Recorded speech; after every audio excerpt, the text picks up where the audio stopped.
আপনি যখন একটা সুন্দরী মহিলাকে বিবাহ করে নিয়ে আসবেন, নিয়ে আসার পরে আপনাকে দোয়া পাঠ করতে হবে। মহিলার যখন গাপ করে এই জায়গাটা ধরবে, মহিলা ভয় করবে, কি ব্যাপার, হঠাৎ করে বাসর রাতে এসে আমার কইসা মাথা ধরছে কেন, ওর ভিতর একটু ভয় সন্ত্রস্ত হবে। স্বামী স্ত্রী যখন হয়ে গেলেন, যখন বাসর ঘরে ঢুকে গেলেন, তখন আপনি জড়িয়ে স্ত্রীকে ধরতে পাবেন না। ইসলাম কি বলছে শুনুন, আলহামদুলিল্লাহ ওয়াহদা ওয়াসসালাতু ওয়াসসালামু আলা মাল্লা নাবিয়্যা বা'দা আম্মা বা'দ ফাআউযু বিল্লাহি মিনাশ শাইতানির রাজীম বিসমিল্লাহির রহমানির রহিম وقال ربكم ادعوني استجب لكم وقال النبي صلى الله عليه وسلم الدعاء هو العبادة আল হাদিস। সম্মানিত অত্র জুমা মসজিদের মুসল্লি, আল্লাহ পাক রব্বুল আলামিনের দরবারে হাজার হাজার শুকরিয়া জ্ঞাপন করি। আমরা সকলেই বলি আলহামদুলিল্লাহ।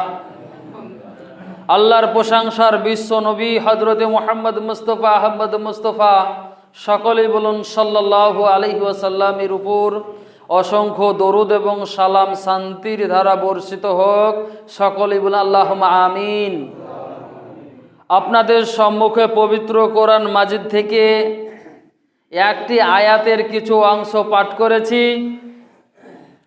তার সঙ্গে সঙ্গে নবী সাল্লাল্লাহু আলাইহি ওয়াসাল্লামের একটি ছোট্ট হাদিস পাঠ করেছি। কোরআনের আয়াত এবং বিশ্বনবী সাল্লাল্লাহু আলাইহি ওয়াসাল্লামের হাদিসটিকে সম্মুখে রেখে আজকের জুমার সংক্ষিপ্ত আলোচনা শেষ করব ইনশাআল্লাহ। ওমা তৌফিক ইল্লা বিল্লাহ। আজকে যেটা আলোচনা করব খুব গুরুত্বপূর্ণ আর খুব মনোযোগ সহকারে শুনবেন। আজকে আলোচনা করব দুয়া সম্পর্কে। আজকে আলোচনা করব দুয়া সম্পর্কে। ইসলামের যে মৌলিক বিষয়গুলি রয়েছে তার মধ্যে একটি মৌলিক বিষয়, সেটা হচ্ছে দুয়া করা।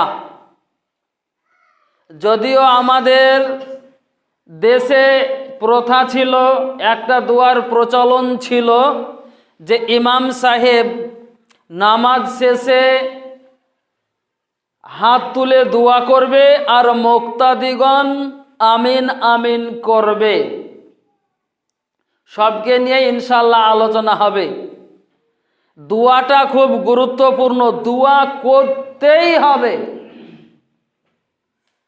আপনি যদি জান্নাতের আশাধারী হন, জাহান্নাম থেকে মুক্তি পেতে চান, তাহলে আপনাকে দোয়া করতেই হবে। ইসলামের যে মৌলিক বিষয়গুলি রয়েছে তার মধ্যে একটা হচ্ছে, সেটা হচ্ছে দোয়া করা। দোয়া করতেই হবে। আল্লাহ রাসূল সাল্লাল্লাহু আলাইহি সাল্লাম দোয়া সম্পর্কে বলছেন, আদ-দুআউ হুয়াল ইবাদাত। কে বলছেন? আদ-দুআউ হুয়াল ইবাদাত। দোয়াটা হচ্ছে ইবাদতের মগজ। দোয়াটা কি? দোয়া হচ্ছে ইবাদতের মগজ। তাহলে পারে নবী সাল্লাল্লাহু আলাইহি ওয়াসাল্লামের হাদিস থেকে প্রমাণ পেলাম, আল্লাহ পাক রব্বুল আলামিন যেটা বলছেন, ওয়াকালা রাব্বুকুম উদউনি আস্তাজিব লাকুম।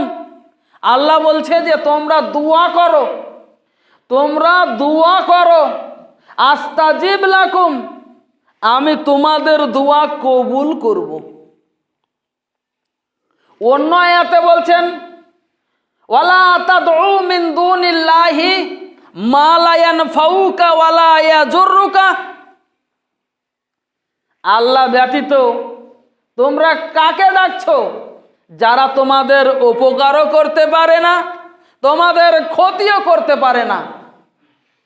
তাহলে পারে দুয়া এটা আরবি শব্দ।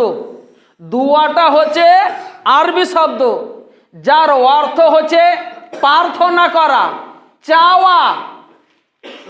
এবার আমাদের যেটা প্রচলন ছিল যে ইমাম সাহেব হাত তুলে দোয়া করবে, মুক্তাদিগণ আমিন আমিন করবে। দেখা গেল এই নিয়মটা রাসূল সাল্লাল্লাহু আলাইহি সাল্লাম থেকে প্রমাণ নাই, তাই আগে থেকে হয়ে আসছিল, সেটা এখনো বন্ধ হয়েছে। আমাদেরকে দোয়া করতে হবে বেশি বেশি করে। আল্লাহ রাসূল সাল্লাল্লাহু আলাইহি সাল্লাম যেই পদ্ধতিতে সাহাবীদেরকে শিখিয়েছেন, যেই জায়গায় যে যে দোয়াগুলো পড়েছেন, সবগুলো আমাদেরকে শিখতে হবে এবং সেইভাবে দোয়া করতে হবে। আমরা মসজিদে মনে করেন ফরজ নামাজ শেষ হলো, আগেকার নিয়ম অনুযায়ী ইমাম সাহেব হাত তুলে দোয়া করেছে। ইমাম সাহেব শুরু করেছে রব্বানা আতেনা ফিদ দুনিয়া হাসানা তাওয়া ফিল আখিরাতে হাসানা তাওয়া কিনা আযাবান্নার। ইমাম সাহেব হাত তুলে দোয়া করছেন, কি বলছেন? আল্লাহ তুমি আমাকে পৃথিবীতে ভালো দাও, আমার ধন সম্পদে আমার বাড়ি গাড়ি ভর্তি করে দাও, এবং আমার আখিরাতকেও ভালো রাখো। আর আমরা যারা মুক্তাদি রয়েছি আমরা বলি আমিন, আল্লাহ তুমি কবুল করে নাও। আমরা তারপরে এই রকম ভাবে আপনার নামাজের পরে গোরস্থানে মুর্দা মাটি দেওয়ার পরে ইমাম সাহেব ঠিক ওই দোয়াটাই করছে, রব্বানা জালামনা আনফুসানা। এই রকম করে ইমাম সাহেব আরো অন্যান্য আরবিতে দোয়া করছে। যে ইমাম সাহেব দোয়া করছে, দোয়ার অর্থটা বুঝে না। মৃত্যু ব্যক্তির জন্য ওখানে দোয়া করব, আল্লাহ রাসূল সাল্লাল্লাহু আলাইহি সাল্লাম মৃত্যু ব্যক্তির জন্য কি দোয়া করেছেন, আর আমরা ওখানে কি করছি? আমরা হাত উঠিয়ে বলছি রব্বানা জালামনা আনফুসানা ওয়া ইল্লাম তাগফির লানা। আল্লাহর কাছে ক্ষমা চাইছি, আল্লাহ আমাদের নাফসের ওপরে অত্যাচার করেছি, অন্যায় করেছি, ভুল করেছি, আমাকে ক্ষমা করো। আমরা সবাই সাপোর্ট করলাম, ইমাম সাহেব বড় পাপী হয়েছে, দোয়া চাইছে, আল্লাহ তুমি তাকে ক্ষমা করে দাও। তাহলে তো ওই জায়গাতে মৃত্যু ব্যক্তির জন্য দোয়া করা হচ্ছে না। এইখানে যেমন রব্বানা আতেনা বললো, ওখানে রব্বানা জালামনা আনফুসানা বললো। সব কিছু ইমাম সাহেব নিজের জন্য চাইলো। আর আপনারা ভাবছেন, আমরা ভাবছি হয়তো ইমাম সাহেব আমার বাপ মরেছে, আমার আত্মীয় স্বজন মরেছে, আমার প্রতিবেশী মারা গেছে, আমরা সবাই মিলে আমিন আমিন করছি, ইমাম মনে হয় যে আমাদের ওই মৃত্যু ব্যক্তির জন্যই দোয়া করছে। তাহলে দেখা যাচ্ছে যে দোয়াগুলো করা হচ্ছে যে উদ্দেশ্যে, সেই উদ্দেশ্য পূর্ণ হচ্ছে না। যেহেতু পূর্ণ হচ্ছে না, অতএব সেই রকম ভাবে দোয়া করা চলবে না। দোয়া কেমন ভাবে করতে হবে এবার দেখুন। আল্লাহ রাসূল সাল্লাল্লাহু আলাইহি সাল্লাম তিনি যখন গোরস্থানে গিয়েছেন, তিনি গোরস্থানে ঢোকার সময় আসসালামু আলাইকুম দিয়েছেন, সাহাবারাও দিয়েছেন, আমরা দিই। আমরা গোরস্থানে যাই কি করতে? আমাদের উদ্দেশ্য হচ্ছে গোরস্থানে আমরা মাটি দিতে যাই, আমরা জানাজা করতে যাই, মৃত্যু ব্যক্তির জন্য কিছু প্রার্থনা করব, দোয়া করব, তার মঙ্গল কামনার জন্য আমরা সেখানে যাই। কিন্তু দেখা যায় যে গোরস্থানে গিয়ে আমরা মৃত্যু ব্যক্তির জন্য কামনা বাসনা না করে আমাদের ভিতরে যত রকমের অহংকার, যত রকমের আপনার গীবাত, পরনিন্দা, পরচর্চা, এইরকম ভাবে আপনার গোরস্থানে গিয়ে হয়। একদম আলেম থেকে নিয়ে জালেম পর্যন্ত পৃথিবীতে যত রকমের মানুষ রয়েছে, যতক্ষণ মাটি দেওয়া না হবে ততক্ষণ সমালোচনা হবেই। এমন কোনো গোরস্থান নাই যে মুসলমানেরা ওখানে গিয়ে কোনো কাউরে সমালোচনা করে না। কিন্তু মুসলমানদের উচিত হচ্ছে যে গোরস্থানে যখন আমরা যাইব, যাওয়ার পরে আমরা বলবো আসসালামু আলাইকুম আহলাদ দিয়ারে মিনাল মুমিনিনা ওয়াল মুসলিমিনা ওয়া ইন্না ইনশাআল্লাহু বিকুম লালাহিকুনা নাসআলুল্লাহ লানা ওয়া লাকুমুল আফিয়া। সর্বপ্রথমে করতে হবে কি? গোরস্থানে ঢুকে এই দোয়াটা আমাদেরকে বলতে হবে। আমরা যেই দোয়ার একটা বলে আসি, আসসালামু আলাইকুম ইয়া আহলাল কুবুরু, এই যে যেই দোয়াটা আমরা পড়ে আসছি, এটা এখন দেখা যাচ্ছে এই হাদিসটা জাইফ। এই হাদিসটা জাইফ। তাহলে আমরা যেটা সঠিক হবে সেটার ওপরে আমল করতে হবে। যেই দোয়াটা আপনাদেরকে শোনালাম কবরবাসীর জন্য, একদম আল্লাহ রাসূল সাল্লাল্লাহু আলাইহি সাল্লাম থেকে প্রমাণ রয়েছে। এই দোয়াটা আপনাকে আমাকে প্রত্যেকটা মানুষকে শিখতে হবে আর ওই জায়গাতে বলতে। আচ্ছা বলেন, আমরা যারা গোরস্থানে যাই আমরা কজনা সালাম দিয়ে ঢুকি? কজনা আমরা ওখানে ওই দোয়াটা পড়ে ঢুকি? আমরা গোরস্থানে যাওয়ার পরে ইমাম সাহেব জানাজা করিয়ে দিল, আমরা মুখ বন্ধ করে থাকলাম। আমরা যে জানাজা দোয়াটা রয়েছে মৃত্যু ব্যক্তির জন্য খাস যেটা দোয়া, আমরা একজনও তো জানি সঠিকভাবে। আমরা যে মৃত্যু ব্যক্তির জন্য কামনা করতে যাচ্ছি, দোয়া করতে যাচ্ছি, আমরা তো জানি না। যেমন তেমন করে হোক, পাট লাগিয়ে হোক আর মুনুস লাগিয়ে হোক, আমরা জানাজাটা কমপ্লিট করার পরে আমরা সমালোচনায় বসি। কিন্তু শুনুন, আপনি আমি যতক্ষণ ওই গোরস্থানে থাকবো, ওই মৃত্যু ব্যক্তির জন্য কামনা করতে হবে, প্রার্থনা করতে হবে কি, আল্লাহুম্মা গফির লাহু ওয়া সাব্বিতাহু, আল্লাহুম্মা গফির লাহু, আল্লাহুম্মা আরহামহু। এইরকম ভাবে মৃত্যু ব্যক্তির জন্য প্রার্থনা করতে হবে সব সময়। আপনি যতক্ষণ গোরস্থানে থাকবেন, আপনি গোরস্থানে মাটি দিতে যান আর এমনি যান, গোরস্থানে ঢুকবেন, তখন সালাম দেওয়ার পরে গোরস্থানে ঢুকার যে দোয়াটা, তারপরে এই দোয়াগুলো পাঠ করবেন। এর অর্থ কি, আমরা যখন গোরস্থানে দাঁড়িয়ে দাঁড়িয়ে পড়বো আল্লাহুম্মা গফির লাহু, আল্লাহুম্মা আরহামহু, আল্লাহ তুমি এই মৃত্যু ব্যক্তিকে ক্ষমা করো, তার প্রতি দয়া করো। আল্লাহ, এই যারা কবরবাসী হয়েছে এই কবরবাসীদেরকে তুমি ক্ষমা করো, তাদের প্রতি দয়া করো। আল্লাহুম্মা গফির লাহু ওয়া সাব্বিতাহু, আমরা ওই জায়গাতে দাঁড়িয়ে দাঁড়িয়ে পাঠ করব আল্লাহুম্মা গফির লাহু ওয়া সাব্বিতাহু, আল্লাহ তুমি এই মৃত্যু ব্যক্তিদের ক্ষমা করো এবং যেরকম জায়গাতে থাকার দরকার সেই রকম ভাবে ঠিকঠাক রাখিও।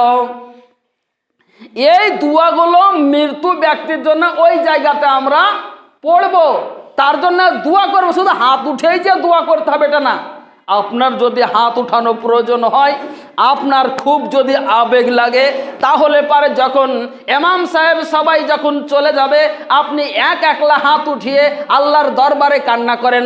আপনার পিতা মারা গেছে, আপনার মাতা মারা গেছে, আত্মীয় স্বজন যারা কবরবাসী হয়েছে তাদের জন্য যেই দোয়াগুলো রয়েছে মৃত্যু ব্যক্তির জন্য, সেগুলাকে আপনি খাস দোয়াগুলো পাঠ করেন, হাত উঠিয়ে আর কান্না করেন যে আল্লাহ আমার পিতা মারা গেছে, আমার আত্মীয় স্বজন মারা গেছে, কবরবাসী হয়েছে, আল্লাহ তুমি কবরের আযাব থেকে মুক্তি দাও, কবরের আযাব থেকে পরিত্রাণ দাও।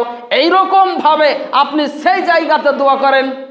কিন্তু আমরা কি দোয়া করি সেখানে গিয়ে আমরা হই হট্টগোল কত রকমের কিছু শুরু করে দিই। তাহলে পরে দোয়া করতে হবে যেখানে যেই রকম আল্লাহ রাসূল সাল্লাল্লাহু আলাইহি সাল্লাম করেছেন, সাহাবারা যেখানে যে নিয়মে করেছেন, আমাদেরকেও ঠিক ওই রকম ভাবেই দোয়া করতে হবে। আল্লাহ রাসূল সাল্লাল্লাহু আলাইহি সাল্লাম তিনি ইসলামের যাবতীয় জিনিস কোথায় কি লাগবে না লাগবে তিনি একদম আংশিক রেখে জানি সম্পূর্ণ করে গেছেন। কি কোথায় দোয়া পড়তে হবে, কোথায় কি করতে হবে, কোন কাজটা কেমন ভাবে করতে হবে, সব কিছু তিনি শিখিয়ে দিয়ে গেছেন। এমনকি শুধু তাই নাই, কাফেরেরা আল্লাহ রাসূল সাল্লাল্লাহু আলাইহি সাল্লাম তিনি যখন সাহাবীদেরকে শিক্ষা দিতেন, তখন কাফেরেরা বলতো, ওরা শোনো শোনো শোনো, তোমাদের যে যাকে নবী বলে মানছো, যে পাগল মোহাম্মদকে নবী বলে স্বীকার করছো, এর খেয়ে দিয়ে কোনো কাজ নাই। এ শুধু এমনকি কেমন করে তোমরা বাথরুম যাইবে, কেমন ভাবে তোমরা পেশাব করতে বসবে, কোথায় কিভাবে তোমরা পায়খানা করতে বসবে তাও শিখিয়ে দেয়। কারণ আমাদের এখানকার পরিবেশ আর রাঢ় অঞ্চলে যখন যাবেন দেখবেন আমাদের এখানে পেশাব পায়খানার প্রয়োজন হলে পারে বাথরুম যদি না হয়, আমরা খোলা মাঠে যদিও করি তাহলে পারে খুব সতর্কতার সাথে কেউ জানেন না দেখতে পায়। কিন্তু যখন আপনি রাড়াঞ্চলে যাবেন তখন দেখবেন এখানে একজনা পায়খানা করছে, ওখানে আরেকজনা পায়খানা করছে, একে ও দেখছে, এরকম সিস্টেম। তো ওই সময় কাফেরদের অবস্থা ওরকমই ছিল। আল্লাহ রাসূল সাল্লাল্লাহু আলাইহি সাল্লাম বলতেন, যখন তোমাদের পেশাব পায়খানার প্রয়োজন হবে এমন দূরে চলে যাবে, এমন দূরে চলে যাবে যাতে করে কোনো মানুষ তোমাদের দেখতে না পায়। শুধু তাই নাই, তুমি যে নিরিবিলি জায়গাতে যাবে ওখানে মানুষ না থাকলে পারেও ওখানে শয়তান রয়েছে, জিন রয়েছে। ওইখানে যখন তোমরা বাথরুম সারতে বসবে তার আগে তুমি এই দোয়াটা বলবে, বিসমিল্লাহি আল্লাহুম্মা ইন্নী আউযু বিকা মিনাল খুবসি ওয়াল খাবাইস। এই দোয়াটা যদি পড়ো, ওদিকে তুমি মানুষ থেকে আড়াল হলে কিন্তু তোমার সম্মুখে জিন শয়তানেরা রয়েছে, ওদের চোখেও আড়াল করতে হবে। সেই জন্য তোমরা এই দোয়াটা পাঠ করবে। আমরা করি, আমরা কজনাই জানি, আমরা দিনে রাতে যে কত যার যেরকম প্রয়োজন হয় বাথরুম যাওয়ার, পেশাব পায়খানা সারা সব কিছু করি, কিন্তু আমরা কি বলি? তো এইরকম ভাবে আপনার বাথরুম শেষ হলো, বাথরুম শেষে আপনাকে বলতে হবে গুফরানাকা। আর একটা একটু বড় দোয়া আছে, গুফরানাকা গুফরানাকা, এই দোয়াগুলো বলতে হবে। এইরকম ভাবে আপনার প্রত্যেকটা কাজে, এই যে মসজিদে আমরা ঢুকেছি আজকে নামাজ পড়তে, আমরা জুমার নামাজ পড়তে এসেছি, আমরা কজনা সালাম দিয়ে ঢুকেছি, কজনা মসজিদে দোয়া পড়ে ঢুকেছি, আর কজনাই বা আমরা দোয়া জানি? তাহলে প্রত্যেকটা কাজেই দোয়া আছে, আর প্রত্যেকটা কাজে দোয়ার উপকারও রয়েছে। শোন, উপকারিতা সম্পর্কে একটু বলি, তাহলে পরে বুঝতে পারবেন। দোয়া এটা খুবই গুরুত্বপূর্ণ ইবাদত। শুনুন, আল্লাহ রাসূল সাল্লাল্লাহু আলাইহি সাল্লাম থেকে প্রমাণ রয়েছে। আল্লাহ রাসূল বলেছেন, তোমরা যখন বাড়ি থেকে বের হবা, তোমরা যখন বাড়ি থেকে বের হবা তখনও বাড়িতে সালাম দিবা। বাড়িতে সালাম দিয়ে দুয়া বলে বের হতে হবে। আসসালামু আলাইকুম, বিসমিল্লাহি তাওয়াক্কালতু আলাল্লাহি লা হাওলা ওয়ালা কুওয়াতা ইল্লা বিল্লাহ।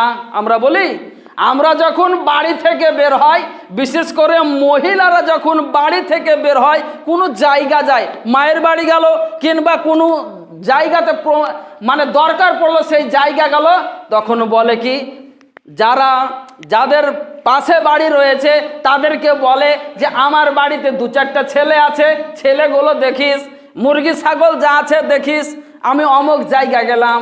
এই মহিলারা আল্লাহকে ভরসা করে না, আল্লাহকে বিশ্বাস করে না, কিন্তু বিশ্ব নবী সাল্লাল্লাহু আলাইহি সাল্লাম বললেন, যখন তুমি বাড়ি থেকে বের হবে এরকম কাউকে বলার কোনো প্রয়োজন হবে না, আল্লাহর ওপর ভরসা করে বাড়ি থেকে বেরিয়ে যাবে, তোমার সম্পদ নিরাপদে থাকবে। তুমি যদি দোয়া বলে ঠিক আমল করে বাড়ি থেকে বেরিয়ে যাও, তোমার সম্পদ ঠিক নিরাপদেই থাকবে, তোমার কোনো ক্ষতি হবে না। আবার বাড়ি এলে, বাড়ি আসার সময় বাড়িতে যখন ঢুকছো তুমি সালাম দাও, আসসালামু আলাইকুম, বিসমিল্লাহ বলে গেটটা খুলে তুমি বাড়িতে ঢুকে যাও। তাহলে পরে তোমার সঙ্গে শয়তান বাড়িতে প্রবেশ করতে পারবে না। তো এই যে এরকম অনেক অনেক দোয়া রয়েছে।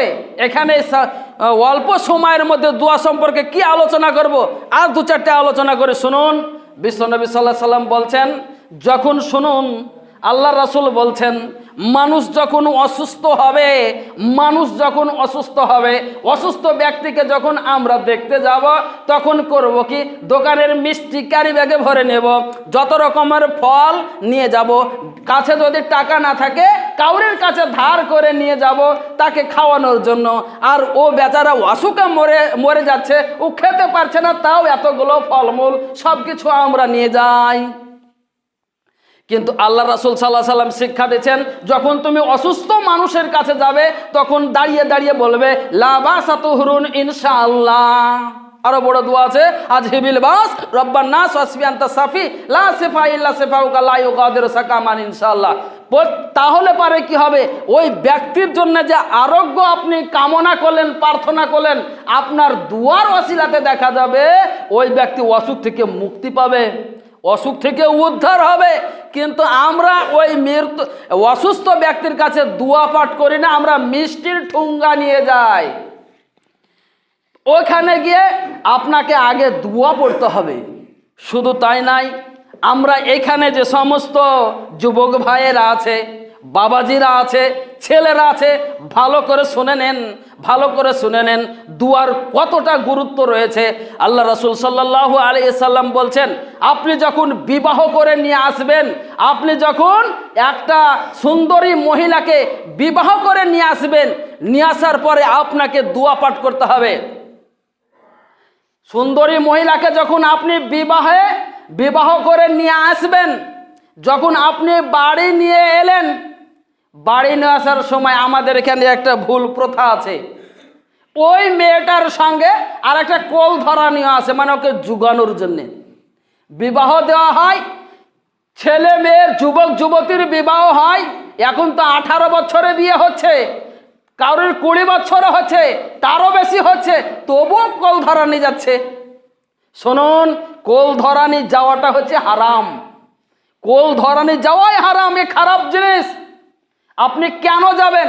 আপনার মেয়ের বিয়ে দিয়েছেন, আপনার নাতিপুতির বিয়ে দিয়েছেন, আপনি কোল ধরানি কেন যাবেন? তাদের আনন্দে বাধা দিতে যাবেন, তাদের আনন্দে বাধা দিতে যাবেন। একটা শাড়ির লোভে পড়ে ওই জায়গায় 2-4 দিন কষ্ট করে আপনি থেকে আসবেন। কেন এই রকম? আমাদের যে প্রথা রয়েছে, অবশ্যই এটাকে বাতিল করতে হবে। যে সমস্ত মহিলারা জুমার দিনে আজকে এসেছেন, শুনুন, কোনোদিনই কোনো নাতিপুতির যদি বিয়ে হয়, তাহলে পারে তার সঙ্গে কোল ধরানি অবশ্যই যাবেন না। যারা যায় তারা বুঝে, যারা কোল ধরানি গিয়েছে তারা অবশ্যই বুঝেছে যে আমার যাওয়াটা ঠিক না ভুল, অতএব না যাওয়াটাই ভালো, যাওয়াটাই হচ্ছে ভুল। শুনুন, একজন পুরুষ যখন একজন মহিলাকে যখন বিবাহ করে নিয়ে আসবে, আসার সময়তেই দেখা যায় আমাদের সমস্যা তৈরি হয়। কারণ হচ্ছে আমাদের বিবাহ শাদীগুলো যেগুলো হচ্ছে, সেগুলো শরীয়ত সম্মত হচ্ছে না। এমনকি যখন বিয়ে করে নিয়ে আসছে পুরুষ, যখন বাড়িতে ঢুকছে, দেখা যাচ্ছে 2টো বউ ঢুকছে, একটা নিজের বউ আর একটা কোলধরানি। ওই জায়গাতে যে ওর স্ত্রীর সঙ্গে কিছু বলবে, নতুন জীবন যে গড়ে সঙ্গে সম্পর্ক করবে, এরকম সুযোগই থাকে না। তাহলে কত ভুল, বুঝতে পেরেছেন? বিবাহ করে যখন নিয়ে আসবে, প্রথম যখন বাসর রাতে বাসর ঘরে যখন যাইবে, স্বামী স্ত্রী, শুনুন, সোজাসুজি স্বামী স্ত্রী যখন হয়ে গেলেন, যখন বাসর ঘরে ঢুকে গেলেন, তখন আপনি জড়িয়ে স্ত্রীকে ধরতে পাবেন না। ইসলাম কি বলছে শুনুন, আপনি যখন বিবাহ করে নিয়ে এলেন, একটা সুন্দরী বউ যখন নিয়ে এলেন, আপনি 2 জনা মেলে যখন ঘরে ঢুকলেন, আপনি জড়িয়ে আপনার স্ত্রী হয়েছে বলেই ধরে নেবেন, এটা আপনি পাবেন না। এই রকম হলে পারে আপনার অশান্তি হয়ে যাবে। কারণ হচ্ছে আপনাকে ওই মহিলা সম্পর্কে জানতে হবে, ও কি অবস্থাতে আছে, ওকে ধরা যাবে কি যাবে না, ওর সঙ্গে কি কথা বলতে হবে। শুনুন, আল্লাহ রাসূল সাল্লাল্লাহু আলাইহি সাল্লাম থেকে কিছু হাদিস শুনে নেন, তাহলে পারে বুঝতে পারবেন। ওই মহিলাকে নিয়ে যখন আপনি ঘরে ঢুকলেন, ঘরে ঢোকার পরে আপনাকে প্রথমে 2 রাকাত নামাজ পড়তে হবে। আপনার স্ত্রীকেও পড়াতে হবে 2 রাকাত নামাজ, ওকেও নামাজ পড়াতে হবে 2 রাকাত। কারণ হচ্ছে এই নামাজে আপনি যখন 2 জনা একসঙ্গে যখন নামাজ পড়বে, পাশাপাশি ঘরে যখন নামাজ পড়বে, উজু করে এসে স্ত্রী যখন নামাজ পড়বে, সিজদাই করবে, আল্লাহর কাছে কান্না করবে, আল্লাহ আমি কেমন জালেম স্বামী পেলাম, নাকি ভালো স্বামী পেলাম, আমাকে গরুর মতো পিটাবে নাকি আদর যত্ন করবে। নামাজের মাধ্যমে চিন্তা ভাবনা করবে আর বলবে নামাজে সিজদা দিয়ে, আল্লাহ আমার স্বামীকে তুমি ভালো করো। আর পুরুষটা করবে কি, ও বলবে যে আল্লাহ আমি যে মহিলাকে আমি বিবাহ করে নিয়ে এলাম, এই ঝগড়াটা মেয়ে আমার সংসারে অশান্তি আসবে নাকি সুখ হবে, আল্লাহ তুমি আমার স্ত্রীকে ভালো করো।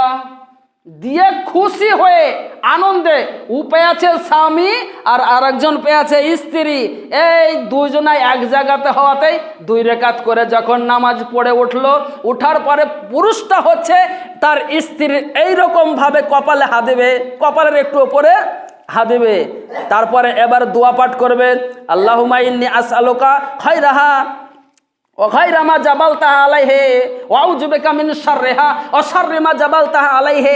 এইরকম করে মহিলার যখন গাপ করে এই জায়গাটা ধরবে, মহিলা ভয় করবে, কি ব্যাপার হঠাৎ করে বাসর রাতে এসে আমার কইসা মাথা ধরছে কেন, ওর ভিতর একটু ভয় সন্ত্রস্ত হবে।